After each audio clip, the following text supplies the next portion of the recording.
In terms of what we saw with Remco Evenepoel, his off day, what do you guys think how will this affect him in terms of a Tour de France next year, a Giro in the future? Is he the big juggernaut that can dethrone a Jumbo Visma, or do you think it might hamper him? As a GC rider, to be winning, like you really can't be having any of those like at all. To be honest with you, not on that level. I mean, the reason behind him doing it was or not feeling that great is still seems largely unknown even by the team. I can't remember. There's been a lot of different reasons going around, but I feel like Remco, yeah, he can't be doing that in the tour. Otherwise, he ain't winning. Even like the TT does still kind of help him. Like he will still gain time on the other riders. Like he proved that this time round. Thing is, having a stronger team isn't going to help him in that scenario. It's literally just he needs to be better at not having those big off days, whatever that is. Maybe it's because he did world champs and he needed to kind of do a peak for that, and then maybe that wasn't perfect preparation for the Vuelta. But of course, this was a very unprecedented year for the Super World Champs, so maybe that will happen next time around. What will happen for the Tour, at least. I I will think just that point out, Ewan did point out that this detour to Stirling, Glasgow was something that everyone else wasn't doing. yeah, And I mean, where are mm, we now? yeah, that's very Remco, you true. should be listening to us, the Echelon. Because he got through the whole Vuelta last time without having a cataclysmic day, and therefore it makes me believe that he can do it again. But I feel like maybe this was just a one off. But I don't know. Maybe he's just got to get lucky and get through a Grand Tour without having one of his off days.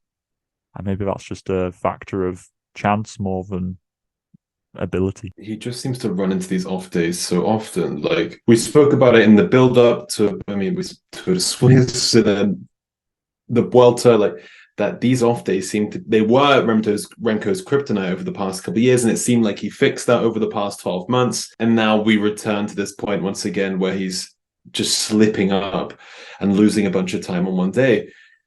I don't know what he can do to sort of remedy this. It seemed like he was remedying it, where he was going through stage races without big wobbles.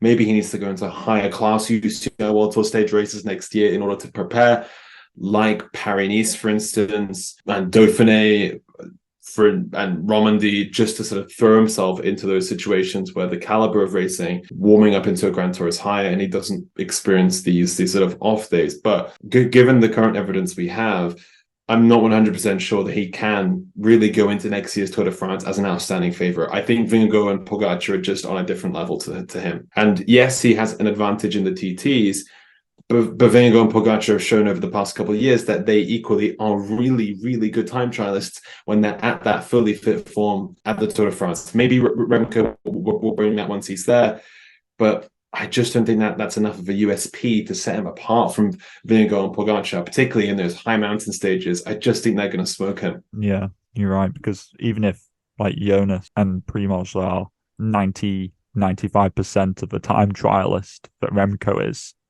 but then they put minutes into him in the mountains. It doesn't matter how good your TT is because at the end of the day, the GC is largely forged in the mountains. The GC kind of battle in the TT is really just kind of a cherry on top of the cake and is more like it's not the main, it's like your Christmas dinner. The TT is like the peas at the side, whereas the mountains are like You've the just lost the turkey. entire following here because No, no, no, I'm no, not no. sure This how makes many Brits perfect we have sense. here. This does Go make on then, perfect go sense. on. It does because then the mountains are like everything else. It's like your turkey, your roast potatoes, your mashed potatoes, and your gravy. That's like everything else. And then the TT is just like the little bit at the side, which is like a nice to have, but it's not crucial. And I hope people appreciate that. So Ewan has Beyonce singing contest. You food. Okay, well, this is going to be our very famous clip before as well with Roglic, where we said he would never win the Tour de France, and I mean that comment section was quite funny. We stand yet to be corrected on that. Yeah, I mean, do you think Remco will ever win a Tour de France now? He is younger than Tadej Pogacar and Jonas Vingegaard. Before anyone just attacks us in the comments, we know how good Remco is, a welter winner, now two-time world champion in two different disciplines, three times San Sebastian Classic winner, Tour of Denmark winner as well, crucially. Tour of Tadej Pogacar and Vingegaard have never done that. And yeah, very, very great one-day racer, but it is different a Tour de France compared to a Vuelta a España. Roglic has won three of them, never won the Tour. So Chris Horner's won the Vuelta, never won the Tour. Is he ever going to win it? I don't think he's going to be a serial champion. I'm not talking about frosted flakes. I'm talking about like winning 3-4 Tour de France's, like we've seen with like Vingegaard. Well, we will probably see with Vingegaard, and we could see with Pogacar. I don't think Evenepoel's going to win like 3-4, maybe one Will or he two. win one? Will he win one? One. We're just asking for one. I feel like he will win one. Like he's shown enough promise to win at least one. I'm so tired of having this Will Remco win the Tour de France discussion when he hasn't even raced it before. Like, you know, Could have done it this year, Yeah, could have done it this year. I concur. especially now. I do think that he will win. Like the stars have to align once, like a cuss. The stars will align once at least. Plenty of years on his side. I'd be surprised if he didn't win one. He is good enough. He does produce Well, enough yeah, lots. obviously. Like he does beat these guys. He has beaten these guys already in this race. He just needs to remove this random 5 minute, 6 minute loss days somehow. And then he'll be all right. when's he beaten Poggy? When's he ever beaten Jonas?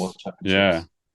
He beat Jonas up that sprint where he smacked his face into a reporter. Yeah, but that's not beating him. That's beating him on one stage. No, I'm sorry. Remco came first and Jonas came second. That is the definition of beat. Yeah, how's it going now? Like, let's check the GC right now. How's it going?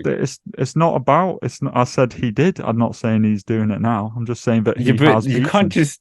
That's like saying has. he beat him on a. Well, okay, no, that's not the same thing. But like, it's not like winning on a stage race or something like that. They're stage races. They're not. Okay, can I just say, Remco Evenepoel has started 4 Grand Tours. Only one has really come with great fruit, you know, with like winning the race overall and the Vuelta last year. The Giro 2021, not great. We don't talk about that. Vuelta victory, Giro this year. This Vuelta. Yeah, there was context though to that one. It's like coming back from almost dying, and then first race is the Giro. Bit weird in hindsight, Patrick Lefevre, but yeah. But this is a guy who has a hit rate of 25%. He was going to win the Giro this year. To be fair, yeah, he was very strong this year. He fully was. I think Remco fully has the potential, and he will win. It's just that for some reason he just has these weird, stupid things that a weird random day, a COVID, a crash, or whatever, always seems to get him down, and just needs to get lucky and just get through all those just once. Only 23. Just pointing that out. Yeah, exactly. Jonas is like literally a granddad in comparison to him, basically. You know, he is a dad. Dad. Basically. There you go. No, but he is a dad. Well, yeah, exactly. But Uitebrooks is like his little son, in a way. That's true. We'll come back next year. Yeah, come back next year for us talking about will Uitebrooks win the Tour de France?